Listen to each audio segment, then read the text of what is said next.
Good morning student. So today we are going to solve a question of savings and consumption function. ठीक है, ये question क्या कहता है कि the savings curve of an economy makes a negative intercept of ₹20 crore.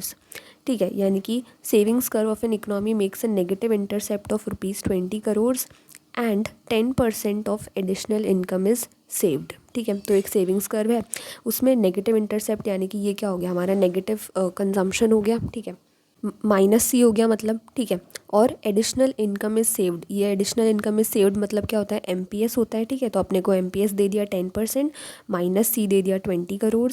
अब हमें क्या पूछा है, derive the savings and consumption function. तो हम निकाल लेते हैं. सेविंग्स फंक्शन निकालना है और कंजम्पशन फंक्शन भी बताना है. ठीक है, चलो तो सबसे पहले लिख लेते हैं हमें क्या क्या दिया हुआ है. नेगेटिव इंटरसेप्ट यानी कि हमें -C की वैल्यू कितनी दे दी, ₹20 करोड़. और हमें क्या दे दिया, MPS कितना दे दिया, 10%. तो 10/100, तो ये 0 से 0 कैंसिल, और ये कितना हो गया, 0 ऊपर जाके 0.1. ठीक है, 0 ऊपर जाके पॉइंट में कन्वर्ट हो गया, तो 0.1 MPS आ गया. अब MPS निकाल लिया, MPC भी निकाल लेते हैं. ठीक है, तो MPC क्या होता है. ठीक है, MPS तो पता है ना क्या होता है, 1 - B होता है, राइट. और MPC क्या होता है, B होता है. ठीक है, और MPC अगर अपन ऐसे भी देखें तो MPC का फॉर्मूला क्या हो जाएगा, MPS मतलब 1 - MPS. ठीक है, सॉरी ये गलत हो गया, 1 - MPS. ठीक है, करेंगे तो MPC आ जाएगा, है ना. क्यों, क्योंकि हमें पता है कि MPC प्लस MPS करते हैं तो 1 आता है, राइट. तो अगर हमें MPC चाहिए तो हम MPS को उधर भेज देते हैं, तो 1 - MPS हो जाएगा. MPS की वैल्यू हमने अभी निकाली 0.1, तो यहाँ पे 0.1 पुट कर देते हैं. अब 1 में से 0.1 गया तो कितना बचा, 0.9. ठीक है, तो 0.9 हमें क्या मिल गया, MPC मिल गया.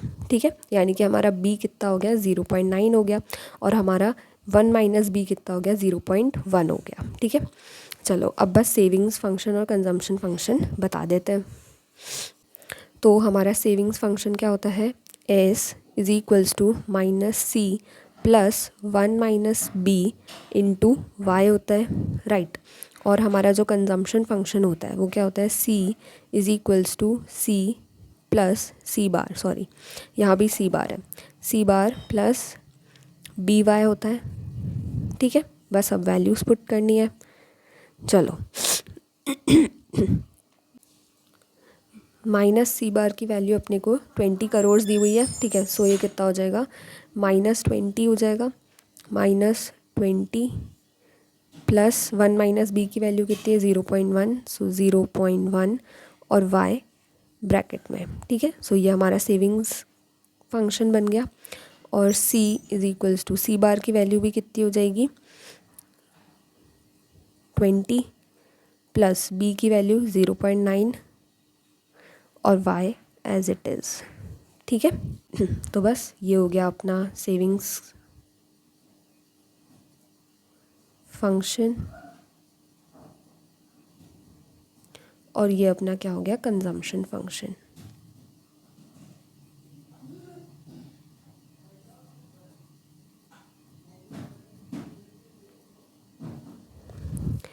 ठीक है, मिलते हैं नेक्स्ट क्वेश्चन में. Thank you.